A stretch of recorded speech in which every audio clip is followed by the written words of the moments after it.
आज बिलासपुर में एनएसयूआई के प्रभारी राष्ट्रीय अध्यक्ष कन्हैया कुमार का आगमन हुआ। इस दौरान उन्होंने कांग्रेस भवन में मीडिया से बात करते हुए प्रधानमंत्री नरेंद्र मोदी पर ताबड़तोड़ हमला करते हुए कई आरोप लगाए। उन्होंने कहा कि भाजपा के द्वारा कांग्रेस के ऊपर 70 सालों के विकास पर सवाल उठाया जाता रहा है, लेकिन पिछले 10 वर्षों में भाजपा व नरेंद्र मोदी सरकार के द्वारा बेरोजगारों के लिए कोई काम नहीं किया गया।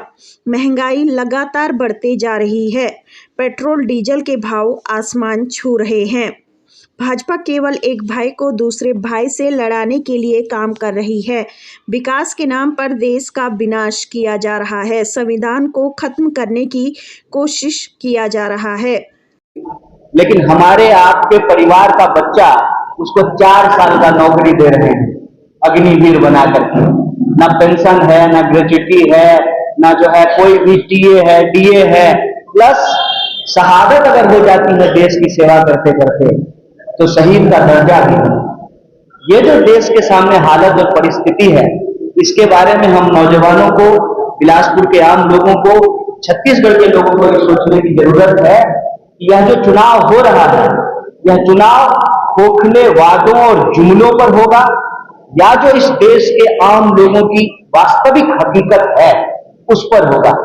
आप में से मुझे बता दीजिए, लगातार चुनाव प्रचार हो रहे हैं। 19 तारीख को पहले फेज का मतदान होना है। प्रधानमंत्री जी के दर्जनों कार्यक्रम हो चुके हैं। प्रधानमंत्री जी ने अपने मुंह से एक बार भी रोजगार शब्द नहीं बोला, एक बार भी महंगाई शब्द नहीं बोला, एक बार भी ये नहीं बोल रहे कि ऐसा कैसे हो सकता है कि देश की कुल संपत्ति बढ़ रही है लेकिन देश के जो लोग हैं जिनसे देश बनता है उनकी संपत्ति घट रही है। अगर जीडीपी बढ़ रहा है देश का तो देश के लोगों की जीडीपी क्यों नहीं बढ़ रही है? अगर आपके पिताजी रेलवे में काम करके आपको पढ़ाए लिखाए, बाल बच्चों की शादी किए, जमीन खरीदे, घर बनाए, ये काम हमारी पीढ़ी क्यों नहीं कर पा रही है? यह काम हमारी पीढ़ी इसलिए नहीं कर पा रही है कि हमारे मुद्दे राजनीति से गायब कर दिए गए। तो ये जो चुनाव है, यह चुनाव आने वाले दिनों में इस देश का भविष्य क्या होगा उस भविष्य को तय करने के लिए है।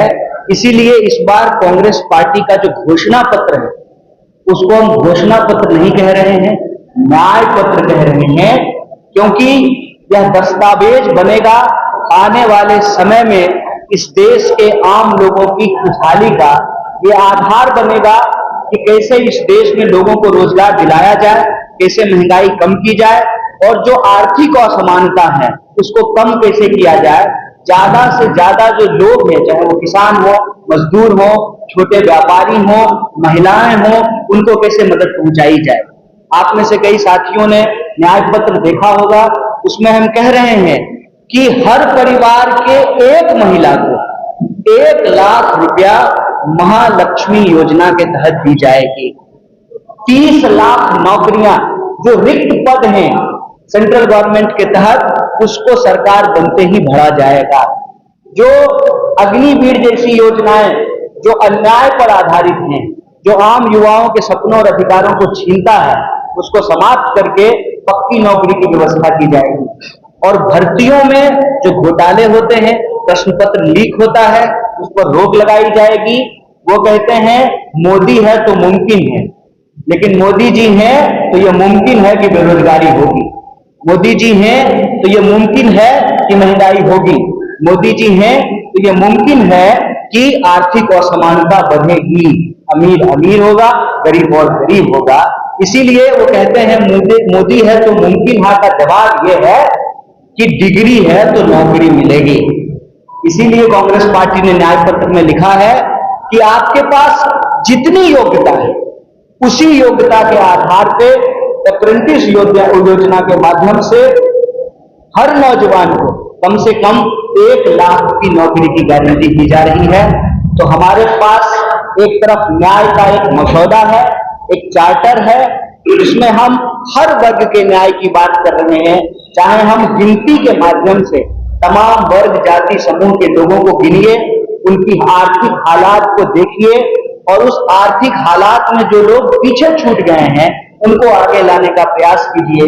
तो एक तरफ न्याय की संकल्पना है, न्याय की अवधारणा है, एक तरफ एजेंडा है, सकारात्मक मुद्दा है, और दूसरी तरफ खोखले दावे हैं, खोखले वादे हैं, खोखले जुमले हैं, वही थके थकाए चेहरे हैं जो हर 5 साल में आपके पास आते हैं, 35 साल से आ रहे हैं और वही गाना गा करके, वही रिकॉर्ड बजा करके आपका वोट ले जाते हैं। तो हम कहते हैं कि इस देश में अगर नेताओं के बच्चों का भविष्य सुरक्षित हो सकता है, अगर बाप गृह मंत्री बन जाए तो बेटा का बीसीसीआई सेक्रेटरी बनना हो सकता है, तो आम लोगों को भी यह तय करना पड़ेगा और अपनी आने वाली पीढ़ी का भविष्य सुरक्षित रखने के लिए न्याय के हक में मतदान करेगा।